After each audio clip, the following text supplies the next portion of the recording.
तो दोस्तों आज हम फिर से आपके लिए लेकर आए हैं देश दुनिया की सभी ताजा बड़ी खबरें। फटाफट एक एक कर विस्तार से आज आपको बताएंगे, तो वीडियो को अंत तक जरूर देखें। दोस्तों पहली खबर में आपको बता दें कि उइगर मुसलमानों पर जुल्म करना चीन को पड़ा भारी। चीन की अब दुनिया भर में हो रही है फजीहत, यूएन में देना पड़ेगा चीन को जवाब। मुसलमानों की यूएन में हुई बड़ी जीत। वहीं आपको बताएंगे दोस्तों की असम में एक और मदरसे पर बुलडोजर चलवाएगी असम की बीजेपी सरकार। आतंकी संगठन से जुड़ा होने का मदरसे पर लगाया आरोप। वहीं आपको बताएंगे दोस्तों की अलीगढ़ में मुस्लिम महिला के खिलाफ फतवा हुआ जारी। घर में स्थापित की थी भगवान गणेश की मूर्ति। वहीं आपको बताएंगे दोस्तों की योगी सरकार की मंत्री का बड़ा बयान। कहा अगर मदरसों की उत्तर प्रदेश में होगी जांच तो स्कूलों की भी कराएंगे जांच, नहीं छोड़ेंगे किसी को भी। वहीं आपको बताएंगे दोस्तों की शिवपाल सिंह यादव ने किया बड़ा दावा। कहा सपा के साथ अब कोई नहीं है हमारा रिश्ता, 2022 के चुनाव में साथ जाना था बड़ी गलती। वहीं आपको बताएंगे दोस्तों की गुजरात में लव जिहाद के खिलाफ बीजेपी विधायक की रैली में हंगामा। पुलिस ने भाजपा कार्यकर्ताओं पर लाठी किया चार्ज, बुरी तरह से पिटे बीजेपी के कार्यकर्ता। तो दोस्तों सभी खबरों को आपको एक एक कर बताने वाले हैं। वीडियो को लाइक कर चैनल को सब्सक्राइब कर दें और हमें कमेंट करके बताएं कि आपके जिले किस राज्य से हमारी खबरों को देख रहे हैं। इसी बीच पर तो दोस्तों अगली खबर की ओर, तो उइगर मुसलमानों पर अत्याचार करना चीन को पड़ा भारी। यूएन में देना होगा चीन को जवाब। चीन को मुसलमानों को लेकर झटका। जी दोस्तों आपको बता दें कि चीन के सिंजियांग प्रांत में उइगर मुसलमानों पर जुल्म करना चीन की सरकार को भारी पड़ गया और पूरी दुनिया में अब उइगर मुसलमानों को लेकर चीन की फजीहत हो रही है। दरअसल आपको बता दें कि यूएन ने इस मामले को लेकर चीन को नोटिस जारी किया है और चीन से उइगर मुसलमानों पर हो रहे जुल्म पर जवाब मांगा है, जिसके बाद अब चीन को उइगर मुसलमानों पर जुल्मों का जवाब देना पड़ेगा, जिसके बाद शी जिनपिंग की मुश्किलें बढ़ गई हैं।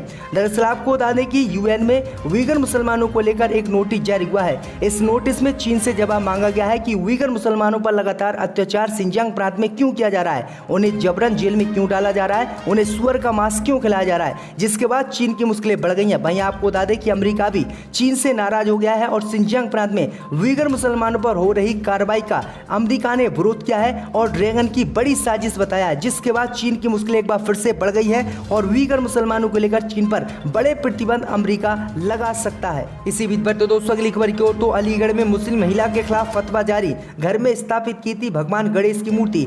जय दोस्तों आपको बता दें कि उत्तर प्रदेश के अलीगढ़ में एक मुस्लिम परिवार के खिलाफ फतवा जारी किया गया है। यहाँ रूबी आसिफ खान नाम की मुस्लिम महिला ने घर में गणेश जी की मूर्ति स्थापित की, जिसके बाद वो मौलानाओं के निशाने पर आ गई। मुस्लिम महिला ने कहा है कि वो हिंदुओं का हर पर्व मनाती है और आगे भी मनाती रहेगी। वहीं फतवा जारी करने वाले मुफ्ती अरशद फारूकी का कहना है कि इस्लाम में सिर्फ अल्लाह की इबादत करना जारी है। अल्लाह की इबादत के बाद अगर कोई मूर्तियों को पूजता है तो वह मुसलमान नहीं हो सकता और ऐसे मुसलमानों के खिलाफ फतवा जारी किया जाना चाहिए, क्योंकि इससे दुनिया और देश में गलत संदेश जाएगा। तो ये बड़ी अपडेट आ रही दोस्तों कि मुस्लिम महिला की मुश्किलें बढ़ गई हैं। मौलानाओं ने मुस्लिम महिला के खिलाफ फतवा जारी किया। दरअसल आपको बता दें कि गणेश उत्सव पर गणेश की मूर्ति ले जाकर उन्होंने अपने घर में लगाई थी और गणेश की पूजा भी की थी। इसी बीच पर तो दोस्तों अगली खबर की ओर, तो असम में एक और मदरसे पर चलेगा बुलडोजर। बीजेपी सरकार ने आतंकवादी संगठन से मिले होने का लगाया आरोप। या दोस्तों आपको बता दें कि असम सरकार अवैध मदरसों को लेकर सख्त कदम उठा रही है। इसी कड़ी में बीते हफ्ते 2 मदरसों के खिलाफ कार्रवाई की गई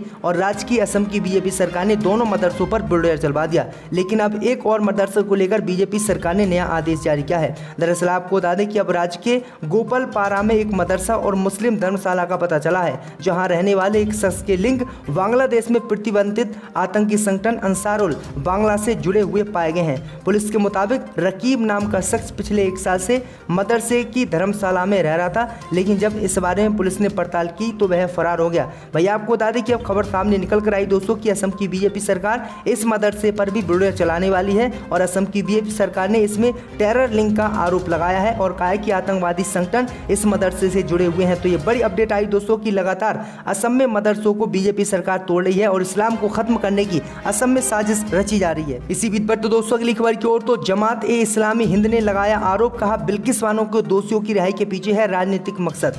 या दोस्तों आपको बता दें कि इस्लामिक संगठन जमात ए इस्लामी हिंद ने शनिवार को बिल्किस बानो के दोषियों की रिहाई के पीछे राजनीतिक मकसद का आरोप लगाया है। एक संवाददाता सम्मेलन को संबोधित करते हुए JIH के उपाध्यक्ष सलीम इंजीनियर ने कहा है कि बिल्किस बानो सामूहिक दुष्कर्म और उसके परिवार के 7 सदस्यों की हत्या के दोषियों और उम्र कैद की सजा पाने वालों की रिहाई सुनिश्चित में गुजरात सरकार की भूमिका निंदनीय है। ऐसे निर्णय जिनका उद्देश्य किसी विशेष निर्वाचन क्षेत्र को खुश करने के लिए राजनीतिक लाभ प्राप्त करना है, अत्यधिक आपत्तिजनक है। उन्होंने कहा है कि JIH इस फैसले की निंदा करता है और उम्मीद करता है कि सरकारी नीति की आड़ में किए गए इस गंभीर अन्याय को उलटने के लिए शीर्ष अदालत इसमें हस्तक्षेप करेगी और सुप्रीम कोर्ट इस मामले पर सुनवाई करते हुए बिल्किस बानो का रेप करने वाले आरोपियों को दोबारा से जेल में भेजेगा। तो ये बड़ी अपडेट आई दोस्तों कि मुस्लिम संगठनों ने ये गंभीर आरोप लगाए हैं। इसी बीच पर तो दोस्तों अगली खबर की ओर तो योगी सरकार की मंत्री का बड़ा बयान, कहा अगर मदरसों की जांच होगी तो स्कूलों की भी होगी।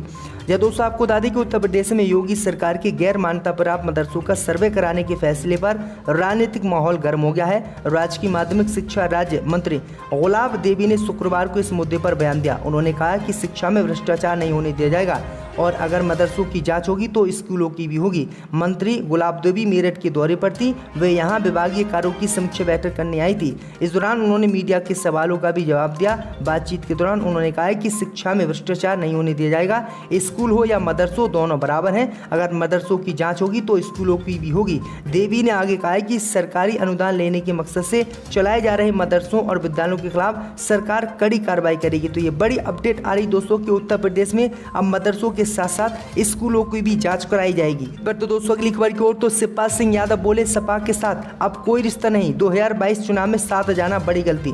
जय दोस्तों आपको बता दें कि प्रगतिशील समाजवादी पार्टी के अध्यक्ष शिवपाल सिंह यादव ने कहा कि अब समाजवादी पार्टी के साथ उनका कोई रिश्ता नहीं रहेगा।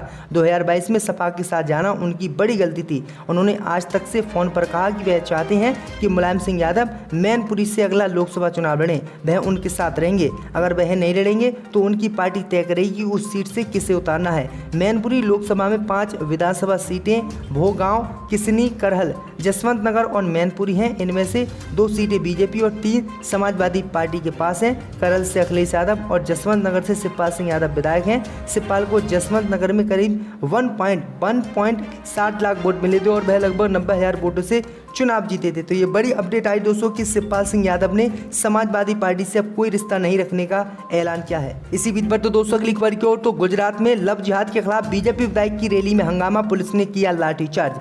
यह दोस्तों आपको बता दें कि गुजरात के बनासकांडा में सत्ताधारी भारतीय जनता पार्टी के विधायक शशिकांत पांड्या ने लव जिहाद के खिलाफ रैली आयोजित की।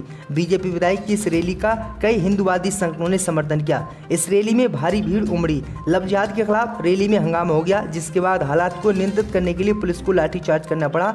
जानकारी के मुताबिक बनासकांडा के डीसी में सत्ताधारी बीजेपी के विधायक शशिकांत पांड्या ने लव जिहाद के खिलाफ जन आक्रोश रैली का आयोजन किया था। बीजेपी विधायक इस रैली में हजारों लोगों की भीड़ जुटाई गई थे। बीजेपी विधायक की रैली का समर्थन कई हिंदुवादी संगठनों ने किया था। इस रैली में हंगामा हो गया था, जिसके बाद भाजपा कार्यकर्ताओं की जमकर गुजरात पुलिस ने पिटाई की और लाठीचार्ज किया, जिसमें अनंतपुर में बीजेपी के कार्यकर्ता भागे। तो ये बड़ी अपडेट आ रही दोस्तों। इसी बीच पर तो दोस्तों अगली खबर की ओर तो 2024 के चुनाव में बीजेपी को समाप्त करने का जेडीयू ने किया ऐलान। जहां दोस्तों आपको बता दें कि जनता दल यूनाइटेड ने प्रधानमंत्री नरेंद्र मोदी और गृह मंत्री अमित शाह पर सीधा हमला बोला। जेडीयू ने प्रधानमंत्री और गृह मंत्री पर मणिपुर में पार्टी तोड़ने का आरोप लगाया है। शुक्रवार को मणिपुर में जेडीयू के 6 में से 5 विधायक भारतीय जनता पार्टी में शामिल हो गए थे। 6 में से 5 विधायकों के पार्टी छोड़ने को लेकर जेडीयू में आक्रोश है।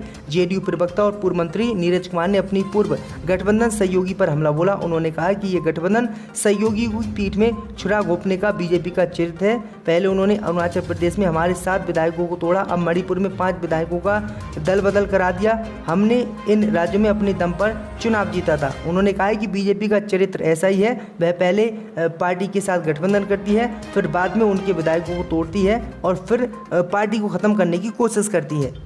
इसी बीच पर तो दोस्तों अगली खबर की ओर तो बीजेपी विधायक गिरिराज सिंह ने असदुद्दीन ओवैसी को बताया आने वाले समय का जिन्ना।